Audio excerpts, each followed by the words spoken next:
Well, hello, hello, hello, and welcome to another episode of the Laughter for All podcast. I am Comedian Nazareth, and thank you for joining me on episode 184. Thank you for your loyalty and your commitment, and thank you for letting people know about the podcast and for the subscribers and all that. Let's see, a little update. Last Saturday, as I told you, we did the Laughter for All comedy concert in Merced, California at the Merced Theater. And it's a small, small town. And I didn't know, but to my, you know, I would say pleasure. No, I can't say to my pleasure. It's English is a second language. It's Merced is the second poorest city in California, and San Bernardino is probably number one. And we've done events in San Bernardino many times because that's the goal of Laughter for All, to go where people cannot afford to go see comedy and be able to bring them laughter, bring them the hope of Christ, and just really make them feel great. And that's what we did in Merced. It was a great night. A lot of people just loved the comedy. We had Sizzle C comedian, we had Dennis Gaxiola, another comedian, and I did comedy. And then we did an invitation to Christ. But then when I challenged the people, I said, "How many of you are willing in the next 12 months to share Jesus with seven people in Merced?" And seven people in 1 year, almost over 200 people stood up and made that commitment. So we're hoping next year there'll be a lot more believers in Merced. And that's what we do all over California because we ain't leaving California. We're not going to leave because we're scared. We're going to stay because we're soldiers. And when you're a soldier, you don't run away when the war gets hotter. And it is getting very hot in California, and we need more believers. So if you're a missionary anywhere else in the world and you want a mission field, come to California, please. I'm calling all missionaries, come to California. If you're a Christian and you just retired, then or you just like go, I don't know what I'm going to do. I want to do a ministry. I want to start. Come to California. Come to California. You don't need a house. It's warm all year round. You can sleep in a park. What? No, I'm not serious, but I'm serious. You don't need. I know it's very expensive to live in California for now, but I mean, if you can find a way to come to California and just reach people for Jesus, we want you. We need you. I'm the first one who's calling you to do that. So, okay, next weekend, this Thursday, I fly to Tennessee. I'm going to be in Crossville, Tennessee on Friday night to help Jonas Joy. It's a ministry for children, and they're doing a fundraiser. There'll be over 1,100 people there. We're going to do the comedy for them. And then on Saturday night, I'm going to be in Chattanooga, Tennessee for a church in Chattanooga. You can go to my website, and I think it's called Oakwood Church of God of Prophecy. You can find it there. And then on Sunday morning, I'm going to be doing two services at Patriot Church in Lenoir City, Tennessee, in Knoxville. Pastor Ken Peters, the very famous Pastor Ken Peters. I'm going to be there for two services. So hopefully we can see you there in the week after. If you're in Illinois, I'm going to be at the Father's house in Freeport, Illinois on Saturday night and Sunday morning. Also, I'm going to be in Danville uh, at the Hope Unlimited Church in Danville, Illinois on Sunday night. The week after, I'll be in Houston, Texas on Friday night. If you know anybody in Houston, please let them know to go buy their tickets for my comedy concert on the 13th of October at Calvary, Houston. You can go to my website, Nazareth USA. And then Saturday night, I'm going to be in Tyler, Texas at Cross Brand Cowboy Church, another ticketed event concert. So get your tickets at NazarethUSA.com. After that, check out my website because I'm very excited to introduce this young man. He has four children, adult children, but he's a young man. He looks younger than them. And we've had his father in law, Mr. Increase. We've had his son, Joshua Redmond, who was talked about health and athletics. And let me introduce him officially because this man worked hard and he earned everything. He's the CEO of Redmond Growth Initiative, an organization designed to help you grow your profits, grow your business, and grow your life through Tim's innovative coaching process. So he's a coach, he's an author. After working his way through college, he earned his CPA and joined PricewaterhouseCoopers, one of the world's largest consulting firms. He then joined a small startup software company, and over the course of just 15 years, Tim helped build it from two to over 400 employees, becoming one of the top tax and accounting software companies in America, generating over 100 million in pre-tax profits with the sale to a Fortune 1000 company. He has authored the book Power to Create, and we'll be talking about that in a little bit, which redefines wealth within the framework of conquering obstacles and serving others in significant way. He has been married to Sandra Redmond for 25, I think, more adventurous years, and he's honored to raise four above average children: Matthew, Robert, Joshua, and Andrea Joy. But I want to warn you people, this man is funny, funny, funny. It's one of those humors that, boom, underlying dark humor, not dark, but it's like, it's very quiet humor, and I love that kind of humor. So please welcome my good friend Tim Redmond. Hi. You're the funny guy. We'll just make that real clear. Okay, Yeah, we'll find out by the end of the show. yeah, But it's so good. I know you're busy. I know you're always like either in Europe or here.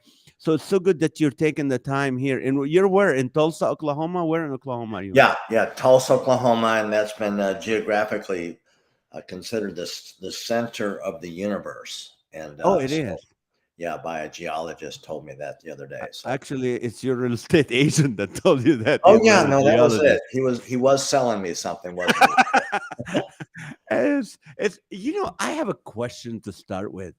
You're a coach, you're a life coach, you're a business coach, Yeah. and Well, we have help grow. you?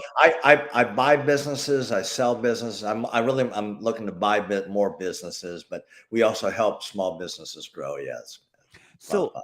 you noticed them lately, and we noticed that with comedy too. It's like all of a sudden in the last 5 years, everybody's a comedian, and all of a sudden everybody is a coach now. So Yeah, how can differentiate, like, okay, let's say I'm looking for a life coach. How can yeah, I decide, well, this is a good coach, or this is just a guy who, he decided, okay, I'm gonna leave my business and start coaching. yeah. A lot of people have done that. You know, I do life coaching in the work that I do, just because life happens with business owners. My passion is to work with business owners and pastors, really leaders of organizations, to help them grow their organization. So um, that's based on a lot of experience I've had in growing a number of organizations and being a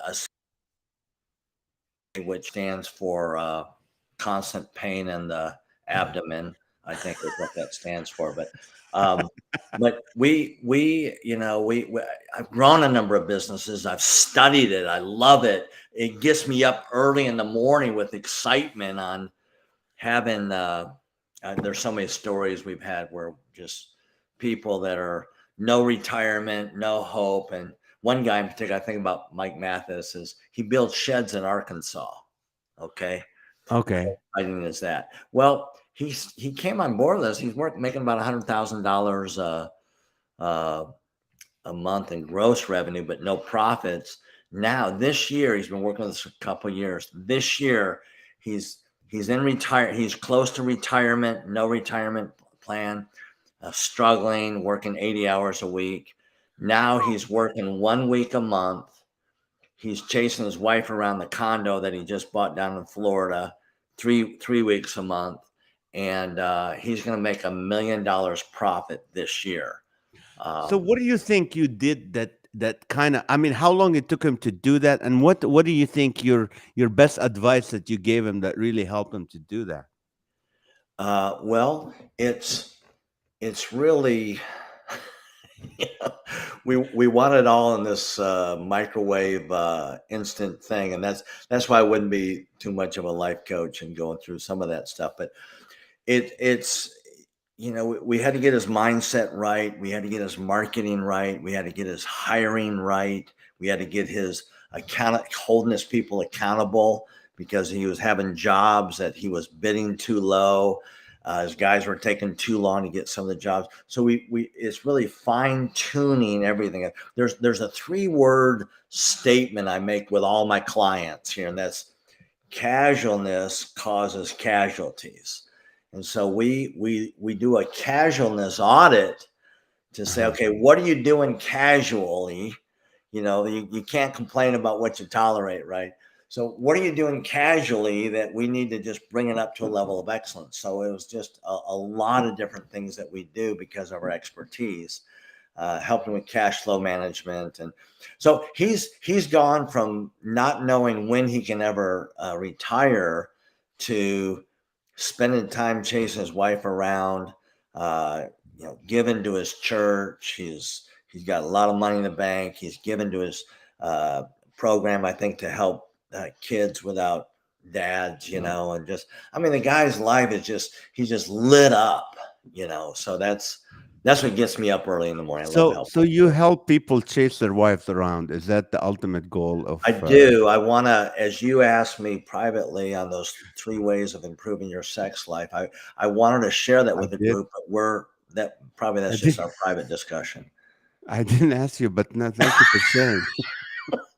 I Ladies and gentlemen, this is my last show, and Nazareth used to be my friend here. I'm sorry. I probably shouldn't have said that. No, no, it's fine. It's okay. I'm married. It's okay. We can talk. See, Christian, we should be talking about this. You know what? It's true. It's true. A lot of times Christians avoid the very subject that our kids. I mean, look what's going on with our world right now. If Christians really talked about what's the appropriate sex, which is within the Right. boundaries of marriage between a husband and a wife, and that this garbage that's going on wouldn't happen. But Yeah. we everybody's like, oh, we can't talk about that. But the whole world was talking about it, and everybody who had no clue about, the God's idea of sex, nobody was talking about it, Yeah. Yeah. and the So, world was talking about their idea of sex, and look what happened. right. Right. Yes, Yeah. It's a vital part. I call it the Great Reset.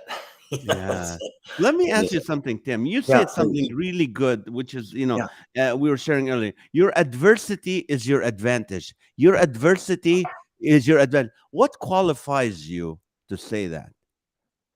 Well, okay. It's life, as many of our precious folks that are watching this or listening to this now have faced adversity after adversity. So I was born with a pretty severe cleft palate. As a matter of fact, I had other complications. My parents didn't expect me to live. Mm. The doctors told my parents I wouldn't live beyond a week. And so they ran me into the priest to get sprinkled here. And the priest looked at me and almost like he announced a curse to say, this boy will never be a priest or a preacher. He'll never be a public speaker just because of my mouth being also messed up. And he Mm. was not a good man. Many of the priests are very good men of God. I respect them, but this guy turned out to be not such a good guy. But had that, I've had kids that would make fun of the way I would speak, and I would work Mm. really hard on things. And then in an accident when I was 15, my brother was 16. Um, he was killed in it. I was left to fracture my skull and had to learn to read and write all over again. At And age 15. yeah, and so I'm one of 11 kids.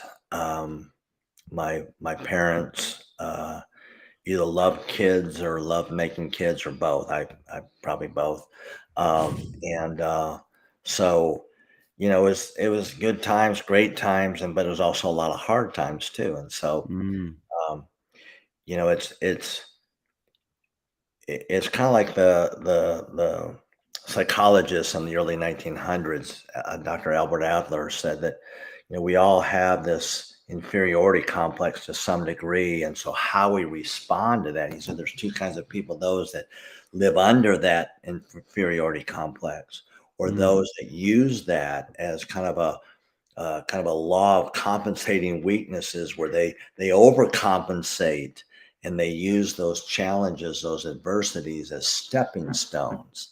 And so Mm. that's my philosophy of life, that I don't think I'm done with all the adversities that I'm going to face, but I'm well able to overcome, and It's a whole mindset on how you look at that. So It's interesting. I was just thinking about that. I will say, you know what? I mean, being an immigrant, living, and I mean, I was born in the Holy Land. I grew up in a different country in Kuwait where I was a minority, came to US. I'm Palestinian. I'm a minority. I mean, you have this insecurity, but once in a while you get this like, this like, okay, I'm gonna have a spark of confidence. And those I found that in those moments, that's where my career jumped. That's where I said I'm gonna isn't go that on stage, amazing? and I love that. it's That's just the one way of the life things. goes. Yes, that doesn't mean once you get up and like one of the things somebody told me, "What's your biggest like accomplishment?" I'm like, I performed in front of 40,000 people at one time, and you Wow. know what? The next day I felt insecure about my life, and then the next day I went in front of 100 people. I go, "Oh, I hope I'm funny." You know what I mean? So you're Yeah. right. It's like, so what? Do you think people can get over that insecurity and adversity and just like boom, get Well, to a level where it's it's getting over it. It's just one of my favorite philosophers says you understand you're in a war right now. Now the mm, weapons you use for this war are not the typical weapons, but they're very powerful. And the war is all about this battle in your mind and taking captive thoughts that are pushing you down. And so right. I love to ask people that I care about. I love to ask them, if you had a friend that spoke to you the way you speak to yourself, would they still be your friend? Huh. And and No, no, they won't. many people. So I remember one time my wife was getting ready, and she's a beautiful woman. I married up. I promise you that. Yeah. And I met her. I met her in Hawaii a few yeah, times. yeah, yeah. We just At love you as Anchorage. you are hilarious. You know, I mean, who's somebody you just start laughing like in the middle of the night thinking about one of your shows? So, Thank you. anyways, I love it. But I remember she was in front of me. We were getting ready for going somewhere, and she was making comments about her body. And I got out of the shower and get ready, and I said, "Stop saying that. Nobody talks to my best friend that way." And she was Mm. like like I was getting into a fight, but she realized my attempt at humor and but just to still make a message. And of course, she loved the statement, and we were late to the meeting. But Okay. anyway, it's like, stop picking on yourself, and so Mm. it's a battle. It's like Norman Vincent Peale is known as the father of positive thinking. Yeah, I No, know. I read his somebody stuff. said, "Well, gosh, it must be easy for you to do." He goes, "No, every day, even in his 80s, every day I get up and I tell my mind how to think, and I have to ward off these negative thoughts and these things that try to push me down here." And the people that are watching this, Nazareth, are powerful, precious people that I want them to stop picking on themselves. I've had to learn to do that myself. I'm really Mm. hard on myself. And so I find that, we get onto ourselves because we think that's going to motivate us, but guilt breeds guilt and shame breeds shame, and it doesn't really help us. Just don't build a case against yourself. There's not many people on your side. You don't. That You should be against yourself. So that's what I would just encourage people just to really build themselves up. If they really want to convert adversities to advantages, their internal language, what they say to themselves about themselves, is really important to be for yourself. how do you balance, okay, like sometimes when you say Norman Vincent Peale, like the power of positive thinking, or some Christians when they hear the word positive thinking, right away it just goes into this is anti-Christian, anti-biblical, because Well, show me we the have verse. Show me the verse. They I mean, tell you that's the the humility thing. of Christ, and we have to be humble, and we have to, what do you call it? We have to, die to ourselves, and ourselves doesn't matter. Every day you have to die to yourself and carry your cross. And why are you just trying to empower that fleshly body that you have, going, you're good, you can do it, instead of like, Here, Paul is like saying, "Hey, look, be moderate. Rejoice in the Lord always, but be moderate. Now, look, you're going to have things come at you. So I'm praying that the peace of God would mount up a garrison around you to protect your mind. But here's what you do too. God's going to do his part, but you do Philippians 4:8. It says, now here's things I want you to think about. Things that are good and pure and perfect mm, and lovely and of good report, things that are virtuous, things that are going to build up. It mm, says in Philemon 1:6, it says that the communication of your faith would become effectual or powerful to achieve results. How? By acknowledging every good thing that is in you in Christ Jesus. mm, We get so against ourselves, we push ourselves down in this false humility, parading around like, this false humility that's full of jealousy, envy, and greed, and all this kind of stuff.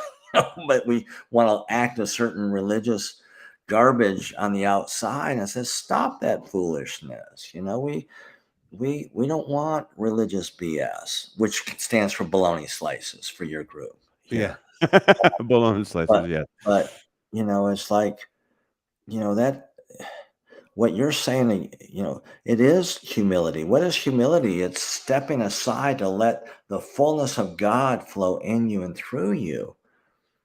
Mm, Jesus was the exact expression of God on the earth. And what did he do? He healed people. He fed people. He had a great time with people. He called sinners and became friends with them to say, hey, look, there's a better way for you to live. But he didn't do it with this self-righteous, I'm better than you. So it's God did a great thing in you. The mystery that was hid from ages is now made manifest, which is what? Christ in us right now, the hope of glory, the hope of the tangible manifestation of God's mm, miracle working power. amen. These are powerful people watching this thing right now. Amen. Uh, Amen. My cousin is too. She's watching. yeah, that's Yeah. awesome. Let me ask you, if you have to change one thing about yourself that you do, like you said casually, what would it be? Probably pick my nose a little bit less in public. Oh, you do? Okay. Yeah. So the thing that I would work on. That's a good question here, and so I'm using some space to think through that. Yeah, thank you. Um, what I've really made a change in the last couple years on Mm-hmm. is learning to celebrate. I'm like a doer. Let's get it done. Hey, I'm working with in business with one of my sons, Robert, and he's like, "Dad, we did awesome." Great, that was good. That was yesterday. Now get off our rears and let's get after it today. Stop Mm. celebrating and start working. And it's like it would actually even weigh down the relationship I had with my wife. She's like, be happy, me, this is awesome what's happening here. We get enough stuff that hits the fan that doesn't smell so good. So, but this is awesome. And so I'm still working on it, but Mm. it's really learning to rejoice with those that I love most and those that I'm closest with, and learning to celebrate people. And I like to do that, but I'm learning to celebrate our own victories and my own victories. So Mm. How do you deal with procrastination, or when you have a client who's has a lot of procrastination? How do you deal with I that? I was thinking about that. I'll just have to get back to you on that. I'm sorry. That's it just That's funny. I mean, boom, you're quick. no. Well, procrastination. There's two different thoughts on that. One is like procrastination is usually tied into perfectionism, And really, perfectionism is a weird form of self hatred, a weird form of Mm. uh, wanting wanting to measure up, but never feeling like you measure up. And um, with procrastination, that when I've struggled with that in my own life, and then I help clients with that. It's very common. It's like there's a concept of saying, look, get the work done, 80% of it done as quickly as you can, and then hand it off to somebody else and let them do that. And I have, my coach is Dan Sullivan, and that's one of his thoughts on it. But he wrote a book called The Gap and the Gain, and it talks about really learning to celebrate. But he also had a concept on procrastination, saying that procrastination is you forcing yourself to do something that you really are not the best at doing it. Mm. And he challenges you to say, don't ask, how am I going to get this done? When am I going to get this done? Ask a different W rather than, when am I going to get this done? Ask another W question, which is, who can help me with this? Who can do this? What can I do in this? And it's he Mm. wrote a whole book called Who Not How, so Mm. you can overcome a lot of procrastination by building a team. And a team is not just having to hire a full-time employee. It can be somebody just for an ad hoc task, or a virtual Mm. assistant, or there's all kinds of things. So we covered a lot on that, but begin with, uh, don't don't demand perfection, celebrate progress, and get Mm. off our bum and start moving, and and learn to to to not get onto yourself like you're not measuring up, because we want the first draft of what we do to be perfect, and so we're Mm. not able to do that. I remember I wrote this book you mentioned earlier, Power to Create. Yeah. I hated myself. I hated my life. I hated this book. I'd been preaching and teaching this stuff all over the nation, just Africa and Ukraine, everywhere. And I had the message down, but I'm trying to write this book and I just hated it. And I didn't really start to like it and the work I was doing until my fourth draft. Ernest Hemingway said the first draft of anything is fecal matter. He used a different word on that, but uh, we can have something in the caption there to explain that. But so it's really we get onto ourselves about procrastinating, and it just starts feeding on itself, and just say, well, what little thing can you do right now, and can you do it imperfectly, if that's a word, and can you do it whatever you're working on desperately needs you to lean into it enough for you to get to that fourth draft. Mm. And I didn't sign off on this book until I'd gone through it 7 times thoroughly. Tell Seven. us about it now that we're here. What is the create?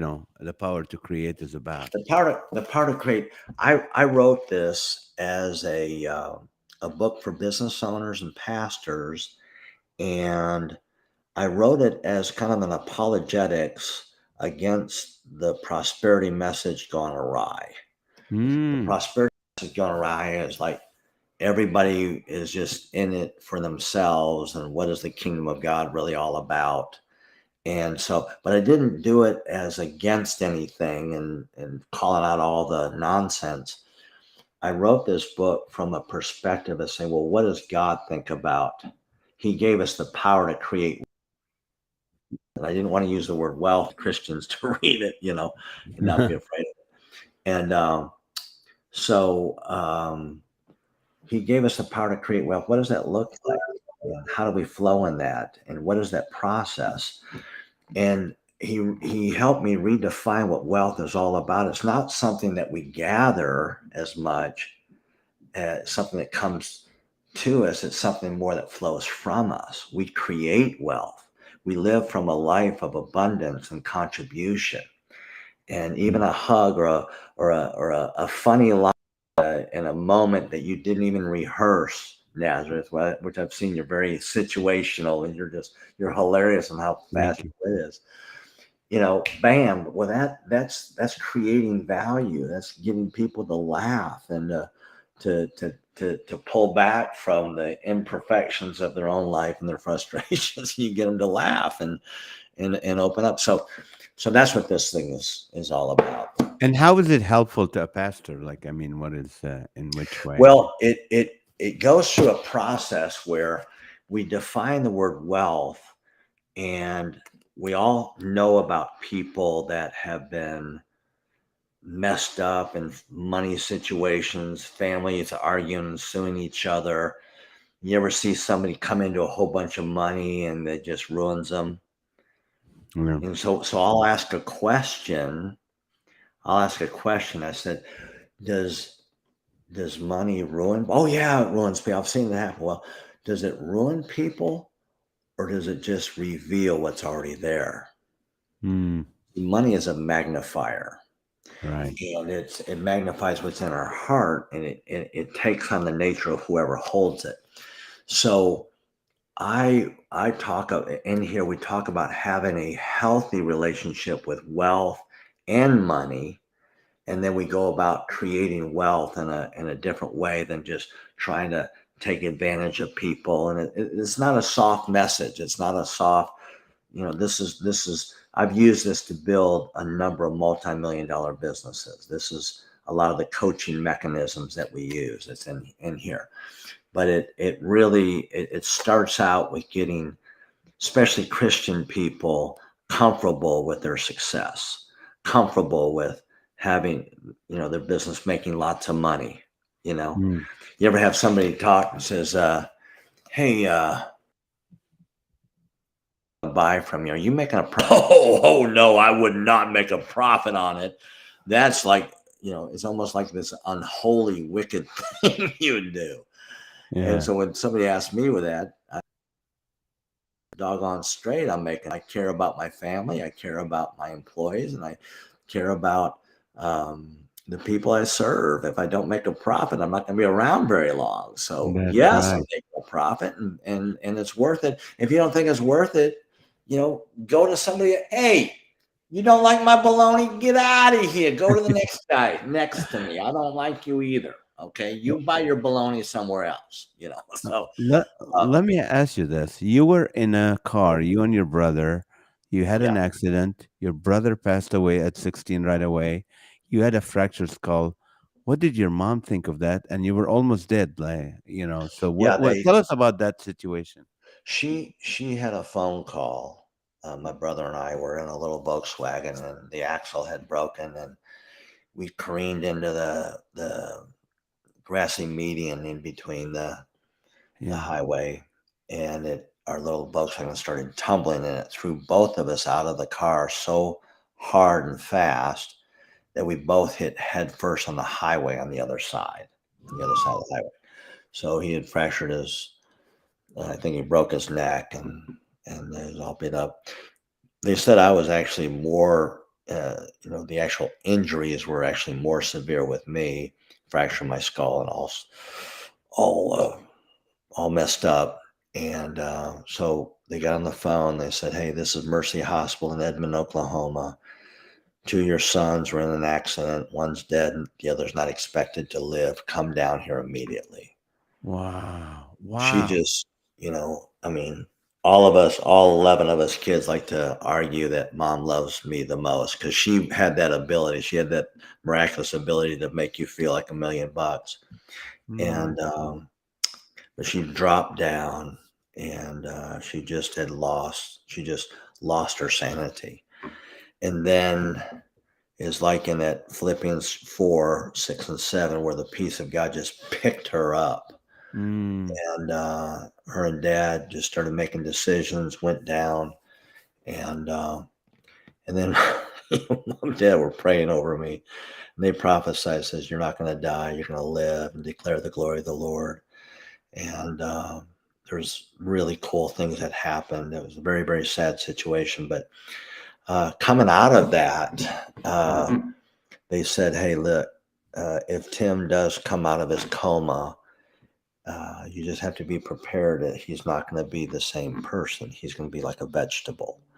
He'll be Mm. drooling. He'll be unable to communicate, and it's just due to the nature of the injury. It's just if he lives, he's not going to be the same." And mom and dad just believe that God had other plans, and so I did. When I finally came out of my coma, um, How long it took that? It took you. Were you in a coma? about 10 days. Oh, okay. Yeah. So I actually during the funeral, my brother Pat's funeral, I wasn't aware of it. They wanted somebody in the room in case I did come to, and they said I came to for just a few moments, and my wrestling coach had come down there. And so I thought I was in a wrestling tournament and hurt myself, and I didn't know. I wasn't aware of anything. But it was amazing, Nazareth, where my dad, who was teaching, he's very bright, he's a chemical engineer, but he was Mm. teaching at Oral Roberts University in the natural sciences, and so he had the summer off, and so every day he would read the Bible with me, and it was so frustrating because the letters would jump around and they never made sense. It just didn't, and it was just staying after that. Um, it it was like over 2 months where my mind kind of came back to me, and the doctor said it was miraculous. Um, How long were you in the hospital? The whole process, the whole. I I don't I think a couple weeks, 2 or 3 weeks, I don't know. But you were actually dead. Did you die and came back? Well, I'm gonna go, and this will be maybe, hopefully this is okay for your audience, but Well, before you say it, whatever say does not reflect the yeah, yeah, opinions no, of here's a the host. No, no, disclaimer no. here. Of course, I want to hear your story. I want to hear Well, your. actually, I was a month later. There's a bunch of ladies that came over to comfort my mom, and we were praying. And during that prayer, I had like an open vision that I saw everything that actually happened. And when I Mm, explained the vision to my mother, she goes, "Oh, I didn't know you were conscious. That's exactly what it looked like." Well, I had never, I hadn't seen. I was unconscious the whole time and never went back. But I described everything there, and I saw my brother and myself laying on the highway in a pool of our blood, and I saw my brother leave his body, and he had mm, an angel on either side of him, and he went up, and then there was like Jesus at kind of the entryway of this heavenly place, and it was amazing, you know. Um, but as I looked up and I saw my brother up there, I also left my body. I wasn't aware of angels, but I'll use I'll do kind of a Reader's Digest version because there's many things that I was able to see, mm, but Jesus is about to embrace me and welcome me like to heaven is what it looked like. And but before he did, he began to speak to me. He grabbed my hand and was mm, about ready to embrace me, but he stopped. He still held my hand, and he looked at me, and mm, his eyes were like looking down like a tunnel that was like 2 miles deep. And from the bottom of his eyes, 2 miles deep, was like wave after wave of what I could just describe as liquid love that would just pour out of his eyes, and just it would capsize me. I just looked into his eyes, and they're just love in a way that I've never seen or can hardly explain. mm, And then he began to speak to me. I didn't realize that Psalms 32:8 was there, which is he guides us with his eyes. He spoke to me, but he didn't open his mouth. He just spoke to me through his eyes. He said, Tim, he said, you can be here in heaven with your brother, but my will is for you to return to the earth to comfort your family and finish the work I've called you to do. And I go, no, Jesus. I didn't say no way, Jose, but I probably Right. You would have. would have. And I said, no, Jesus, I want to be here. I want to be here with, because when I looked out on, it's like heaven is like the air itself is full of energy. It's Mm, like if I moved my hand through the air, my arm became more alive. It's like it's like we're in like a meadow with flowers and grass. But when I looked around, there wasn't any shadow because everything was emanating light. mm, It was just filled with like the presence of God, or I don't know how you'd explain it, but that's what it was. And just even breathing in the air. But long and short of it is, he asked me that 3 times.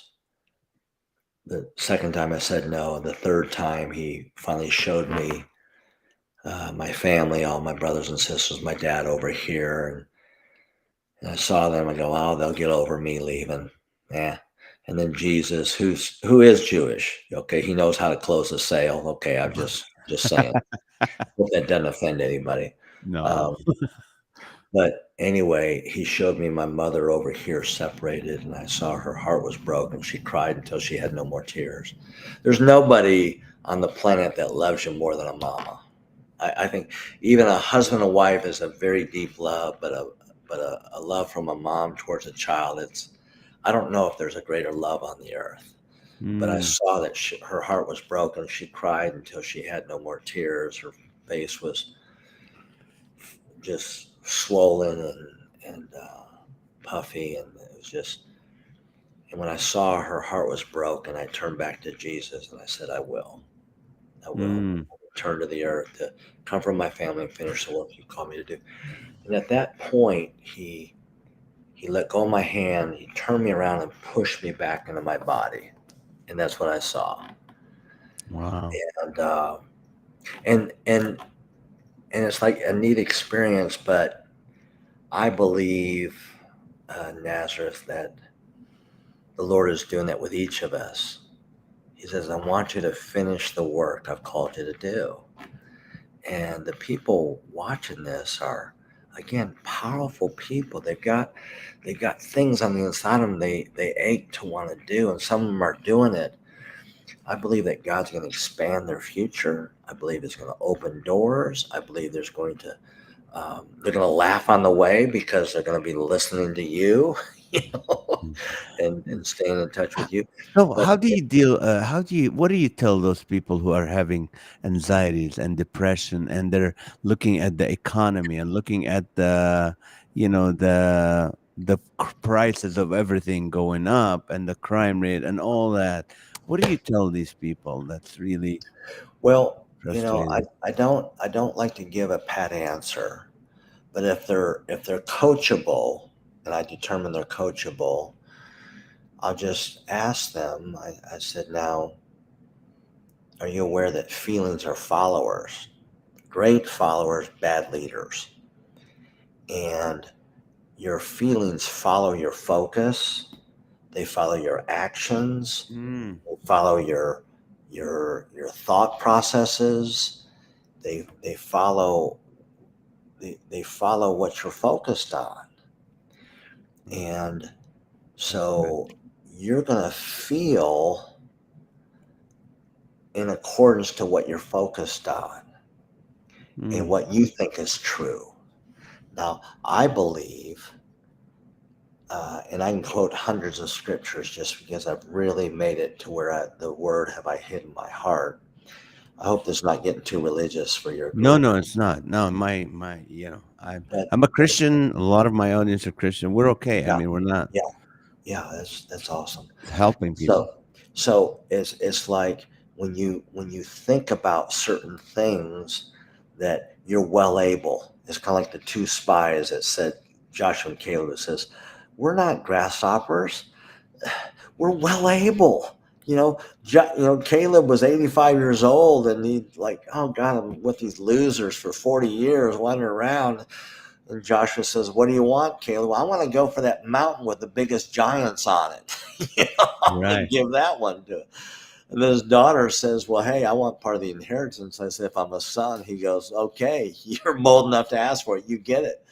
And I love Caleb. He's a go-getter. So you think about what you can do. You think about, um, you know, the resources in your hand. Jesus always, before he helps somebody, he always says, well, what do you have in your hand? What do you have right now? Well, I've got Mm. two low, these 5 loaves and 2 fishes, or I've Mm. got this blindness. I got, whatever's in their hand. He takes that and he says, that's enough for you to go to a whole another level. And so we begin to look at what's in our life and even the experiences, tutors that are teaching us great things, or to say, look, spend more time talking to yourself, about the gifts and talents on the inside of you, and what brings you joy, what problems you like to solve that brings you joy, what frustrates you. Sometimes that contours your calling, and Mm. maybe God's going to use you to help solve that.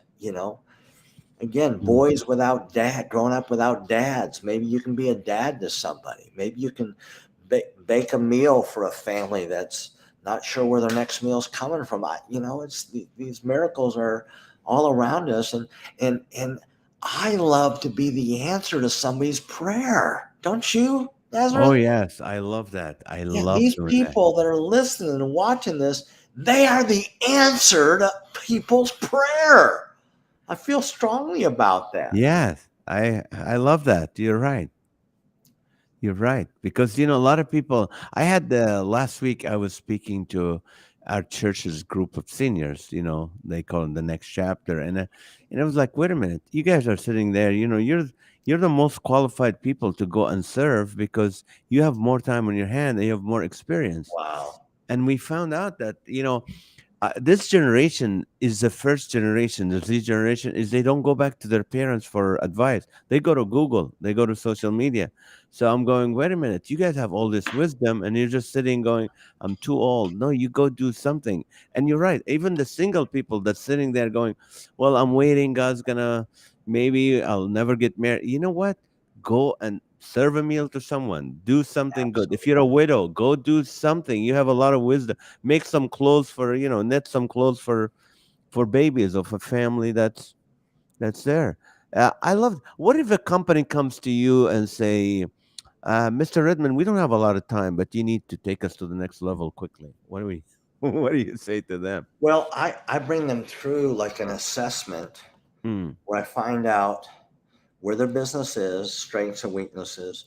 I also find out where they want to go. Sometimes we're not clear on that, but we try to get real clear on what their 3-year goal is.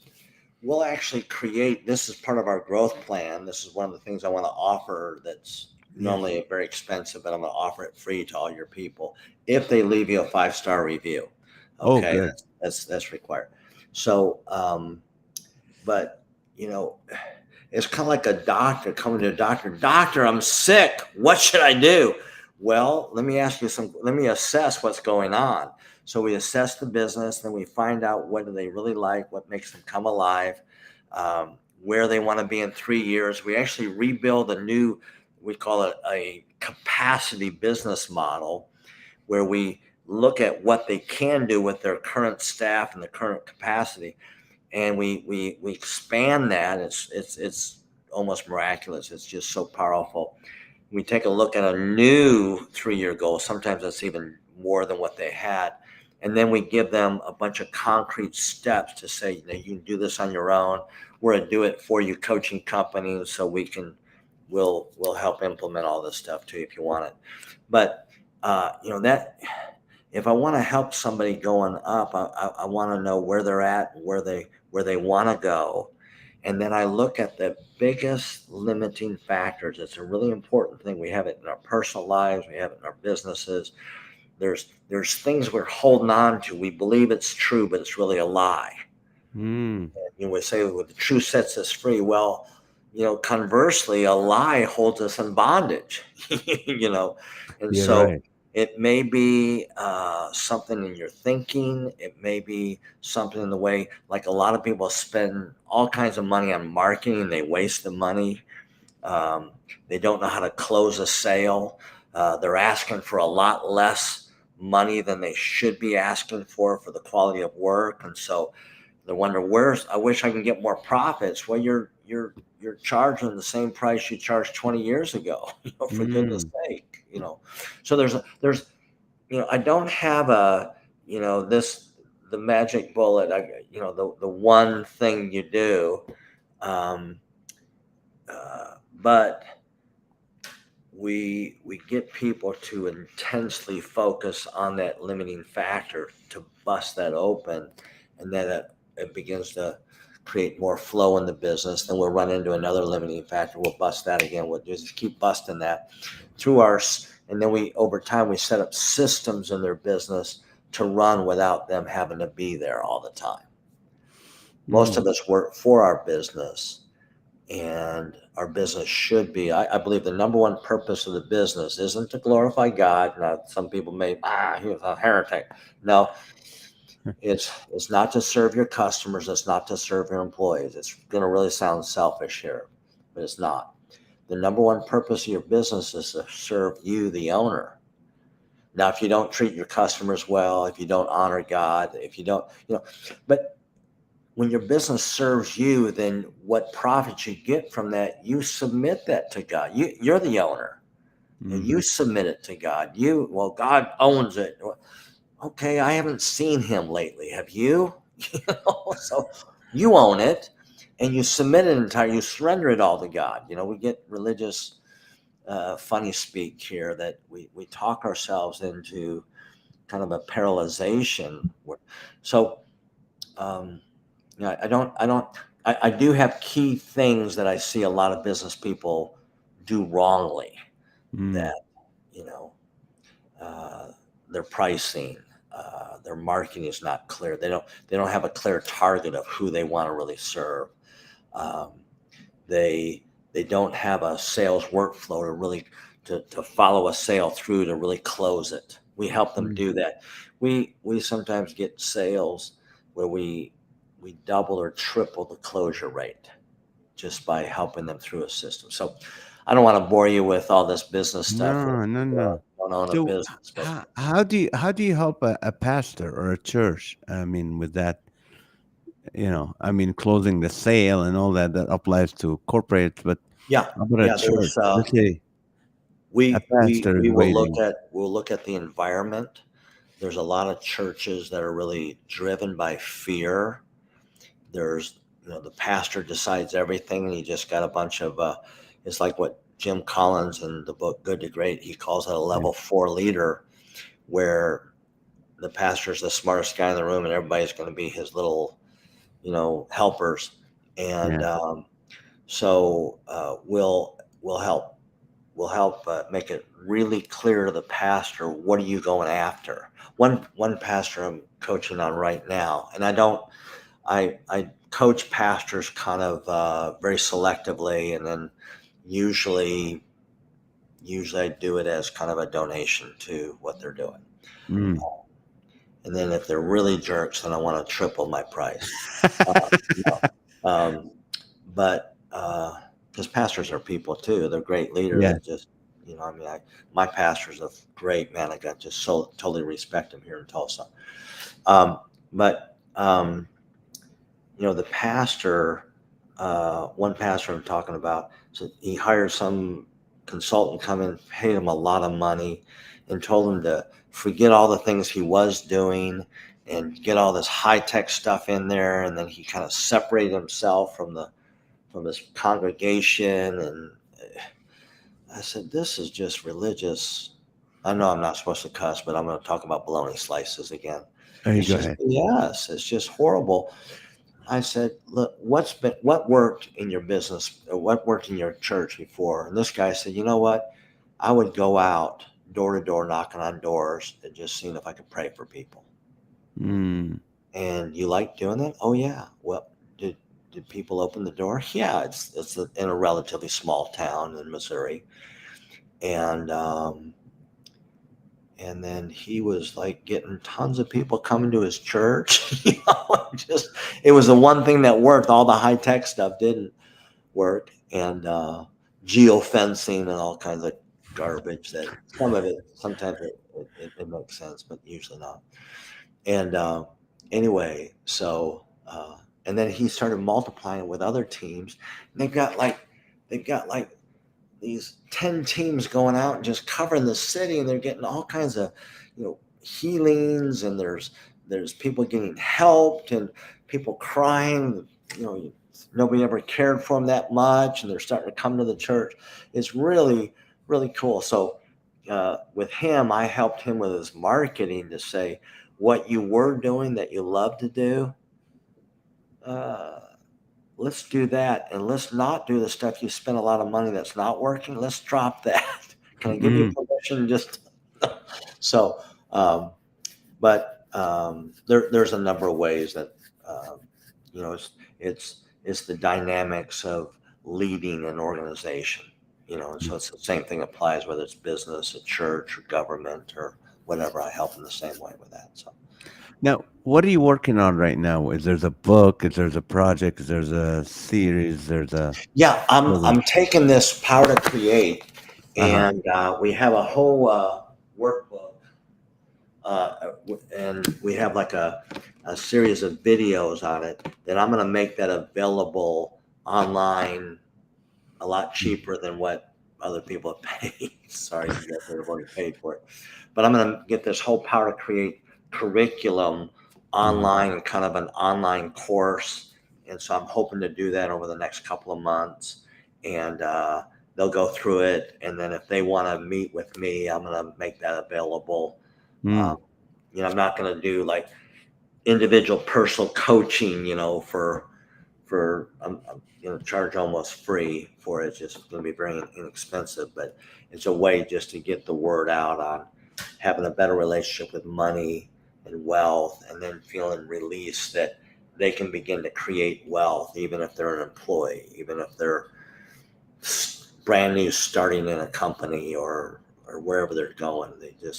It's God gave us the power to create wealth, and it's his way of getting us to connect with one another. It's a very, very Mm. powerful concept. So anyway, Now, do working you on do you that. speak at churches or at different organizations about Yeah, this? yeah, You do? yeah.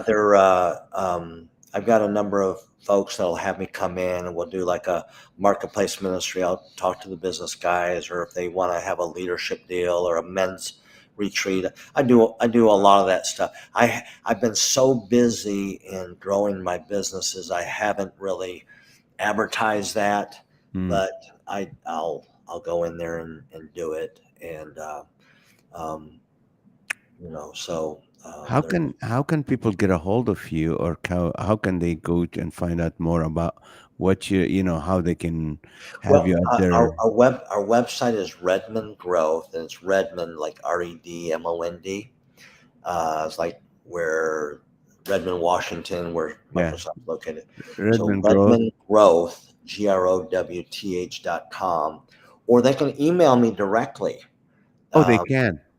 yeah, Tim at Redmond Growth, Okay, let and me do that. so they can do that, and if they want to get an analysis of if they own a business and they want to get an analysis of it, and a game plan to grow it, um, we normally charge $2,500 for that, because it'll add another $100,000 of profit out of their business, but we waive that.